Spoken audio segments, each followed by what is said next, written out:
Michael Bisping absolutely goes off on Jon Jones, calls for UFC to strip him off his belt if he refuses Tom Aspinall of his deserved title shot. Jon Jones is set to make his long-awaited return in the main event of UFC 309 next weekend, a fight that most MMA fans wish was against interim champ Tom Aspinall instead of the 42-year-old veteran Stipe. But what if Bones walks out of Madison Square Garden with the heavyweight belt over his shoulder, only to refuse a showdown with Aspinall for the undisputed title? Earlier this week, Jones shook the MMA world by hinting that he might skip over Tom Aspinall for a blockbuster fight with light heavyweight star Alex Pereira. The reaction was swift and fiery. Fans and fighters alike weren't pleased. UFC Hall of Famer Michael Bisping weighed in, saying that if Bones chooses the Brazilian over Aspinall, he should be stripped of his heavyweight title. Quote, "The reality is that Jon Jones is now the undisputed heavyweight champion of the world, and if he fights Stipe, and if he is victorious, he has to face Tom Aspinall next. This is just the way that the world works." Bisping continued, "If he doesn't, this is in the words of Khabib Nurmagomedov #1 BS. I'm telling you right now, it is #1 BS. If he refuses to fight Tom Aspinall next, then we've got to start having a serious conversation as to whether or not this man should be stripped." Bisping, a close friend of Tom Aspinall, didn't hold back his disappointment over Jon Jones, already eyeing a super fight with Alex Pereira. Bisping remarked that if this were boxing, Bones would be stripped of his title without hesitation for dodging the rightful challenger. Quote, "They should face one another next, but he's calling out Alex Pereira for a legacy fight. What I'm saying sounds crazy, and I'm not saying this as a Jon Jones hater, but if this was boxing, then Jon Jones would be stripped of his title, and that's a fact." Alexander Usyk fought Tyson Fury for the undisputed belts. Usyk won and was undisputed champion, but guess what? The mandatory IBF challenger was Filip Hrgovic, but because he's gonna rematch Tyson Fury, he was stripped of the IBF title, and this should be the same thing. So what do you think, fight fans? Is Jon Jones dodging a real challenge by eyeing Pereira, or is he just chasing the biggest fight possible? Should the UFC step in if he overlooks Aspinall, or does the champ call the shots? Let us know in the comments.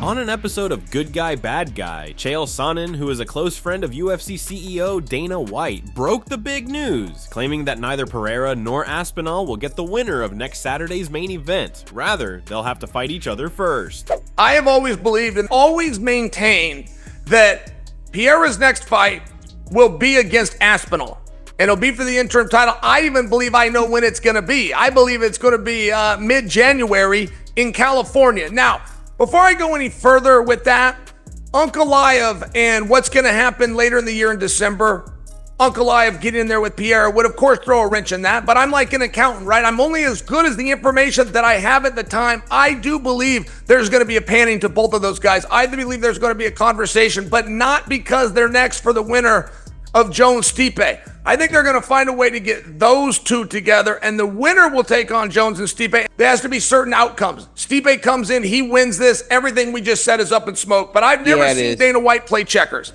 I've always seen Dana White be 2 and 3 steps ahead. And I'm telling you, I believe the direction they're looking to go, if everything works out, Aspinall, Pereira.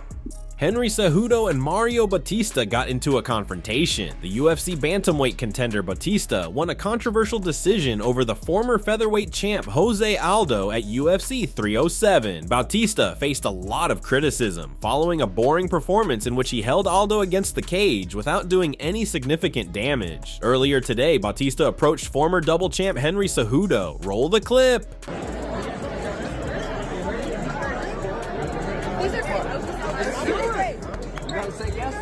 I gotta say yes. Want me to take your picture? You all can say something? What? You can't be so damn boring, though. Nobody's gonna fight you like that. I won't be boring. So, there's a lot. Listen, Olympic champ, flyweight champ, bantamweight champ. What have you done? 2 losses in a row, 7 fight wins. Okay, but look who I lost to. At that time, the guy that was a current champ, and the other guy is now the former champ. Yeah. Are you gonna fucking nut grab? What are you gonna do? Are you gonna sing against the kid like you did with Aldo? I don't think you'll stay there, but it'll be. I won't stay there. Exactly. I won't stay there.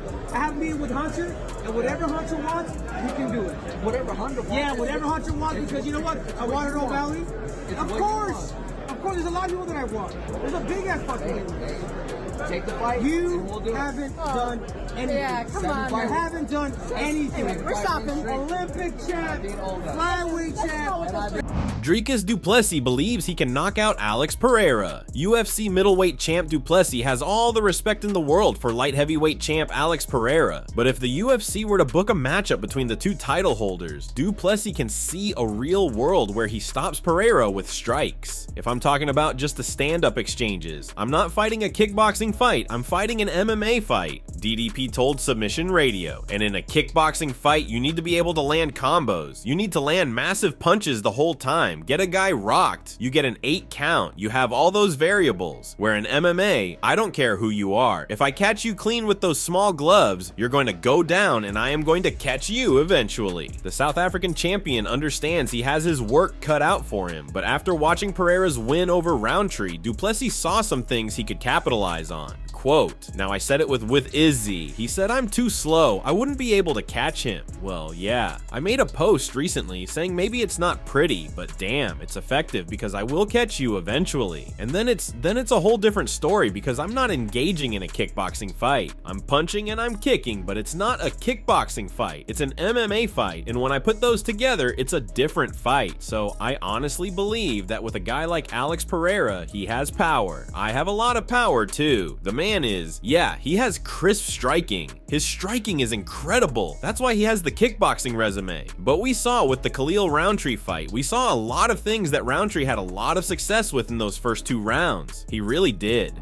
It's no secret that UFC CEO Dana White still sees Jon Jones as not just the #1 pound-for-pound fighter in the world, but also the greatest of all time. However, Tom Aspinall hopes that Dana and the MMA community as a whole won't backtrack on Jones's legacy. Aspinall is eager to prove he's the one who truly deserves the throne. Quote, I think if you can get that name on your resume as a scalp, that goes a long way. But all I ask is like Dana White saying that he's the GOAT and he's pound for pound #1.